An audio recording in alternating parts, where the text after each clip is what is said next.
Hello everyone, Assalamu alaikum. I think every single person is well. Thank you. I am also well. আজকে আমি তোমাদের সূচক ও লগারিদমের 1 থেকে 5 নম্বর অঙ্ক সলভ করে দেখাবো। তো চলো আর সময় নষ্ট না করে আমরা অঙ্কগুলো দেখে নিই। যারা এই অঙ্কগুলা করতে চাও তারা আমার ভিডিওটা সম্পূর্ণ দেখবে এবং বোঝার চেষ্টা করবে। যেখান থেকে বুঝবে না সেইখান থেকে আবার ভিডিওটা রিপিট করে দেখবে। আর যদি না বুঝো আমাকে কমেন্টে জানাতে পারো অথবা ইনবক্সে নক দিতে পারো, আমি তোমাকে ইনবক্সে অথবা কমেন্টে ভিডিও আকারে তোমাকে আবার বুঝিয়ে দিব। তো চলো আর সময় নষ্ট না করে আমরা অঙ্কগুলো শুরু করি। তো দেখো 4.1-এর 1 নম্বর যে অঙ্কটা সেটা আছে 7 cube into 7 inverse 3 by 3 into 3 inverse 4। আমরা জানি যদি সহগ একই থাকে তা পাওয়ারে পাওয়ারে কি হয়, গুণের বেলায় যোগ হয়। তাহলে এখানে দেখতে পাচ্ছ সহগ 7 এবং এই দুইটা কি আকার আছে, গুণ আকারে আছে, এবং এর পাওয়ার আলাদা থাকলেও এটা পাওয়ারে পাওয়ারে কি হবে, যোগ হবে। তো দেখো 7-এর পর কত আছে, 3, এরপর যেহেতু গুণ আছে তাই যোগ হবে, আর এখানে কি আছে, -3 বাই নিচেও সহগ একই আছে তাই পাওয়ারে পাওয়ারে কী হবে, যোগ হবে। তাহলে 3-এর পাওয়ার এখানে কিছু নাই মানে 1 আছে, প্লাস এখানে আছে -4। তো দেখো 7-এর পাওয়ার 3 প্লাস মাইনাসে কী হয়, -3 বাই 3 1 -4। তাহলে কত হবে বলো তো, 7-এর পাওয়ার 3 থেকে 3 বাদ দিলে কত হয়, 0 হয়। 3-এর পাওয়ার 1 থেকে যদি -4 আমরা বাদ দিই তাহলে কত হবে, -3। আমরা জানি কোনো কিছুর পাওয়ার 0 মানে তার মান কত, 1 বাই 3 ইনভার্স 3 আছে। তো ইনভার্স 3 মানে আমরা কি জানি, 1/3 পাওয়ার 3। এই কল আমরা কি লিখতে পারি, 1 গুণিতক 3 পাওয়ার 3/1। তাহলে আমরা লিখতে পারি 1 গুণিতক 3 পাওয়ার 3 যদি করো তাহলে কত হয়, 3 বার গুণ করলে 3 3 9, 3 9 27, 27/1 সমান কত হবে, 27। এইটাই অ্যান্সার। আমি এখন তোমাকে দেখাচ্ছি কিভাবে 3 পাওয়ার 3 3 বার গুণ করো। দেখো যদি 3 পাওয়ার 3 থাকে এর মানে হচ্ছে 3 গুণ 3 গুণ 3, তাহলে 2টা 3 গুণ করলে কত হয়, 9, আরেকটা 3 থাকে, তাহলে 3 নং কত হয়, 27। এখন যদি সাপোজ এরকম থাকতো 2 টু দি পাওয়ার 4, তাহলে আমরা 2 কয়বার গুণ করতাম, 2 4 বার গুণ করতাম। তাহলে 2 4 বার গুণ করলে কত হয়, 2 দুগুণে 4, 4 দুগুণে 8, 8 দুগুণে 16। এছাড়াও তোমরা সায়েন্টিফিক ক্যালকুলেটারে যদি পাওয়ার বসাও তাহলে একবারেই অ্যান্সার চলে আসবে। তো 1 নম্বরের সমাধান কত, 27। চলো আমরা দ্বিতীয় অঙ্ক চলে যাই। শিক্ষার্থী বন্ধুরা, আমরা দ্বিতীয় নম্বর অঙ্কে যাওয়ার আগে কিছু জিনিস দেখে নিই যেগুলো আমার এই দ্বিতীয় নম্বর অঙ্কে লাগবে। আমরা জানি কোনো কিছুর পাওয়ার রুট মানে এর পাওয়ার কত, পাওয়ার হচ্ছে হাফ। যদি কিউ√(x) থাকে এর মানে হচ্ছে এর পাওয়ার 1/3। যদি কিউ4√(x) থাকে এর মানে হচ্ছে x⁴ 1/4। তাহলে এই রুট মানে শুধু রুট মানে হাফ, কিউ√(= মানে 1/3, 4√(= মানে কোনো কিছুর পাওয়ার 1/4, এইভাবে সাজায় লিখতে হয়। এখন যদি এরকম থাকতো যে 5√(x²), তাহলে আমরা কীভাবে লিখতাম, আমরা লিখতাম x², তারপর 1/5, অর্থাৎ ভিতরে যা থাকবে তার পাওয়ারই হচ্ছে এই যে যেটা থাকবে রুট আকারে সেটা আমরা বসাই দেবো পাওয়ার আকারে। অর্থাৎ 5√(x²) ছিল, আমরা x²-এর পাওয়ার কী লিখছি, 1/5, এইভাবে। এরপর লাইনটা কী লিখতাম আমরা, আমরা জানি পাওয়ারের উপর পাওয়ার থাকলে পাওয়ারে পাওয়ারে কী হয়, গুণ হয়। তাহলে 2-র সাথে 1 গুণ করলে কত হবে, 2/5। কার পাওয়ার 2/5 হবে, x-এর পাওয়ার। তো ক্লিয়ার। চলো আমরা সেম নিয়মটা আমরা এই অঙ্কে প্রয়োগ করব। দেখো এইখানে 2 নম্বর অঙ্কে বলছে কিউ√7² ইন্টু কিউ√7/√7। আমরা প্রত্যেকটা √কে ভেঙে লিখব। কিভাবে লিখতে পারি, আমরা লিখতে পারি 7² তার পাওয়ার কত, আমরা জানি এই যে কিউ রুট অফ একটু আগে দেখেছি তো আমাদের কিউ রুট অফ মানে কি কোনো কিছুর পাওয়ার 1/3, সো আমরা লিখতে পারি 1/3 ইন্টু, আর এখানে দেখো লিখতে পারি কিউ রুট অফ 7 আছে যেহেতু আমরা লিখতে পারি 1/3 বাই 7-এর পাওয়ার রুট আছে, আমরা একটু আগে দেখছি এক্সের পাওয়ার রুট মানে কি এক্সের পাওয়ার হাফ, তাহলে রুট মানে আমরা জানি কোনো কিছুর পাওয়ার হচ্ছে হাফ, তাহলে 7-এর পাওয়ার কি লিখতে পারি হাফ।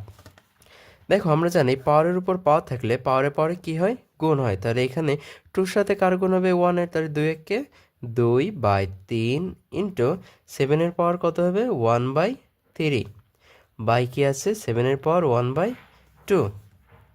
এখন দেখো যোগ যদি একই হয় গুণের বেলায় পাওয়ারে পাওয়ারে কী হয় যোগ হয়, সো আমরা পাওয়ারে পাওয়ারে কী করব যোগ করে দিব 1/3 বাই 7-এর পর 1/2। এখন দেখো এখানে শোক একই আছে, উপরেও শোক 7 নিচেও শোক 7, কিন্তু আছে কি আকারে ভাগ আকারে। আমরা জানি ভাগ আকারে যদি দুইটা শোক একই থাকে তাহলে পরে পরে কি হয় বিয়োগ হয়, তাহলে আমরা লিখতে পারি 2/3 প্লাস 1/3, যেহেতু এটা ভাগ আকারে ছিল সো আমরা এটাকে কি লিখবো 1/2 বিয়োগ আকারে লিখবো। এখন দেখো 7-এর পাওয়ার, আমরা পাওয়ার যেহেতু ভগ্নাংশ আকারে অনেকগুলো আছে তাই আমরা লসাগু করব।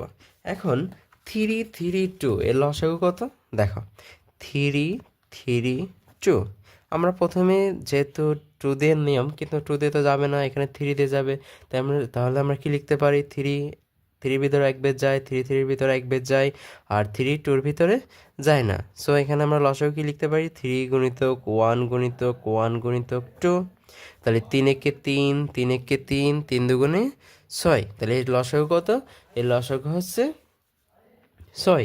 তাহলে এখন দেখো 3 6-এর ভিতর কয় বার যায় 2 বার যায়, সেই 2 দিয়ে লবের গুণ করতে হয়, অর্থাৎ হর দিয়ে ভাগ লব দিয়ে গুণ, তাহলে 3 দুগুণে 6 2 দুগুণে 4 প্লাস 3 6-এর ভিতর 2 বার যায় 2 একে 2 মাইনাস 2 6-এর ভিতর কয় বার যায় 3 বার যায় 3 দুগুণে 6, সো 3 একে 3।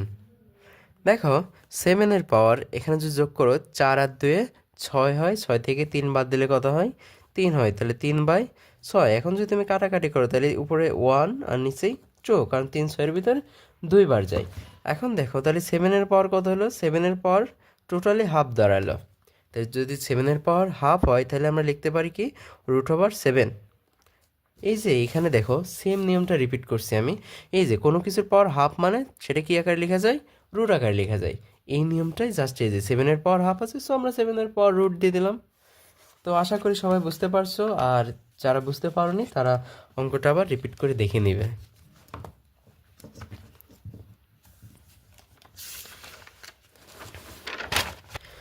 তো শিক্ষার্থী বন্ধুরা এখন আমরা 3 নম্বর অঙ্কে সলভ করব।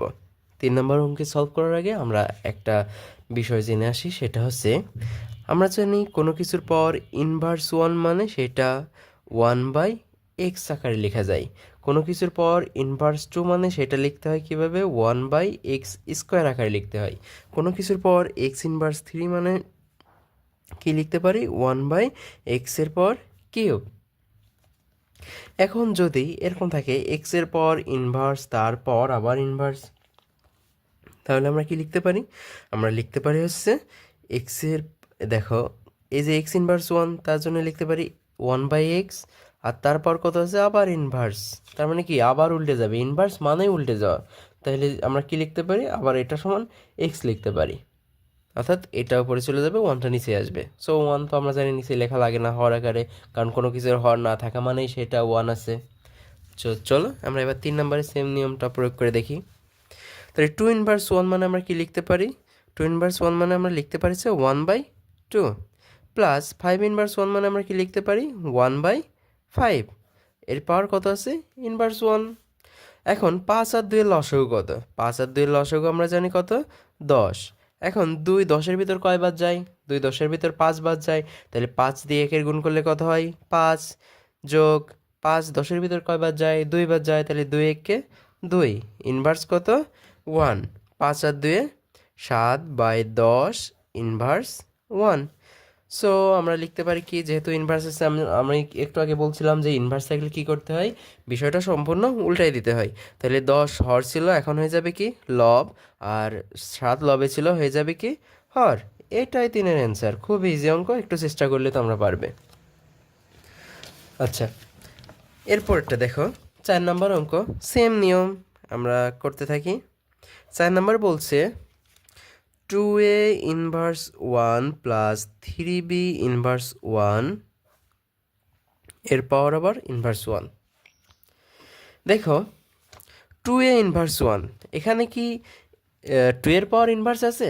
না, এখানে আমরা দেখতে পাচ্ছি 2 এর পর একটা গুণ চিহ্ন আছে, অর্থাৎ ইনটু আছে, আর এর পাওয়ার আছে ইনভার্স 1। সো আমরা লিখবো কি, এই যে এ ইনভার্স 1কে আমরা ভাঙবো, কীভাবে ভাঙতে পারি? তাহলে 2 ইন্টু এ ইনভার্স 1কে লিখতে পারি 1/a। যদি 2-র পাওয়ার ইনভার্স থাকতো সেই ক্ষেত্রে আমরা 1/2 লিখতাম, যেহেতু 2-র পাওয়ার ইনভার্স নাই সো আমরা লিখবো না, যার পাওয়ার ইনভার্স থাকবে তার পাওয়ারই লিখবো। Plus 3 into B inverse 1, B inverse 1 মানে সেম 1/b, তারপর কত আছে? ইনভার্স 1। এখন দেখো এখানে 2-র সাথে 1 গুণ হয়ে 2/a প্লাস 3/b হয়, এরপর কত আছে? ইনভার্স 1। এখন আমাদের এইখানে কি করা উচিত? আমাদের এখানে একটা লসাগু করা উচিত। তাহলে এ বির লসাগু এ বি হয়, এ দিয়ে যদি এ বিকে ভাগ করো তাহলে দেখো বি থাকে, সেই বি দিয়ে কী করতে হয়? লবের গুণ করতে হয়। তাহলে বি দিয়ে কতর গুণ করবো? 2-র গুণ করবো, 2-র সাথে বি গুণ করলে 2b প্লাস বি কেটে যায় এ থাকে, তাহলে আমরা জানি এ থাকলে পারে এটা 3-র সাথে গুণ হবে, তাহলে কত হয়? 3a ইনভার্স কত? 1। তাহলে এখানে ইনভার্স মানে আমরা কি জানি? আমরা ইনভার্স মানে জানি হচ্ছে উল্টে দেওয়া, তাহলে ab/3a প্লাস 2b, এটাই আমাদের অ্যান্সার। So easy. চলো আমরা নেক্সট অঙ্কে যাই। তো শিক্ষার্থী বন্ধুরা, এটা আজকের ভিডিওর লাস্ট অঙ্ক। আমরা আজকে 1 থেকে 5 নম্বর পর্যন্তই সলভ করব। সো 5 নম্বর অঙ্কটা দেখে নাও। এ পর্যন্ত যা করছি সবগুলো নিয়ম মিলায়ে এই 5 নম্বর অঙ্কটা। তাহলে দেখো এখানে এ স্কোয়ার আছে ইন্টু বি ইনভার্স 1 আছে। আমরা জানি ইনভার্স মানে কি, মনে আছে? ইনভার্স মানে জানি 1/b, যেহেতু এখানে ইনভার্স 1 আছে। যদি ইনভার্স 2 থাকে তার মানে কি, নিচে যেহেতু ইনভার্স 2 আছে তাহলে 1/a স্কোয়ার ইন্টু বি আছে, তাহলে বি রেখে দাও, শেষে কত আছে? স্কোয়ার উপরে। এখন এই স্কোয়ারের সাথে 1 গুণ করলে কি হয় বলো তো? এ স্কোয়ার, কারণ 1-এর সাথে যা গুণ করা হয় তাই বসে যায়, বাই কত? বি। আচ্ছা, আবার মূল যে ভগ্নাংশ চিহ্নটা সেটা দাও। এখন বির সাথে 1 কি আকারে আছে? গুণ আকারে, তাহলে কে b/a স্কোয়ার, এরপর কত আছে? স্কোয়ার। দেখো এখানে মেন ভগ্নাংশ যেটা সেটাকে আমরা পাল্টায়ে গুণ চিহ্ন দিব, তাহলে a square by B into এই যে গুণ চিহ্ন দিলাম, এই গুণ চিহ্ন দেওয়ার ফলে নিচে যেটা থাকবে হর আকারে সেটা উপরে চলে যাবে, আর লব আকারে যেটা ছিল সেটা নিচে চলে আসবে, তারপর কত আছে? স্কোয়ার। তো এখন দেখো এ স্কোয়ার আর এ স্কোয়ার কী অবস্থায় আছে? গুণ অবস্থায়। গুণের বেলায় সূচকের নিয়ম কী ছিল? পাওয়ারে পাওয়ারে কী হয়? যোগ হয়। এই বি আর এই বি কী অবস্থায় আছে? গুণ আকারে আছে, তাহলে এর পাওয়ারও 1, ওর পাওয়ারও কি আছে? 1, তারপর স্কোয়ার। তো এখন দেখো এ 2 আর 2 যদি যোগ করো তাহলে কত হয়? 4/b, 1 আর 1 যদি যোগ করো কত হয়? 2, এরপর স্কোয়ার। তাহলে আমরা জানি পাওয়ারের উপর পাওয়ার থাকলে পাওয়ারে পাওয়ারে কী হয়? গুণ হয়। তাহলে 4 আর 2 গুণ করলে কত হয় বলো তো? 4 আর 2 গুণে 8। এবার বির পাওয়ার স্কোয়ার আছে, তার পাওয়ার আবার স্কোয়ার আছে, তাহলে 2 দুগুণে 4। এই যে 8b⁴, এটাই হচ্ছে এই 5 নম্বরের অ্যান্সার। তো যারা বুঝতে পারোনি তারা ভিডিওটা আবার রিপিট করে দেখে নিবে। আর আশা করি সবাই প্রথমবারেই বুঝে গেছো, যেহেতু অঙ্কগুলো খুবই সিম্পল এবং ইজি। তো সবাই বাসায় বেশি বেশি প্র্যাকটিস করো, আর যেখান থেকে বুঝতে পারবে না অবশ্যই কমেন্ট করবা অথবা আমাকে ইনবক্সে নক দিবা। ধন্যবাদ সবাইকে, ভালো থাকো, সুস্থ থাকো।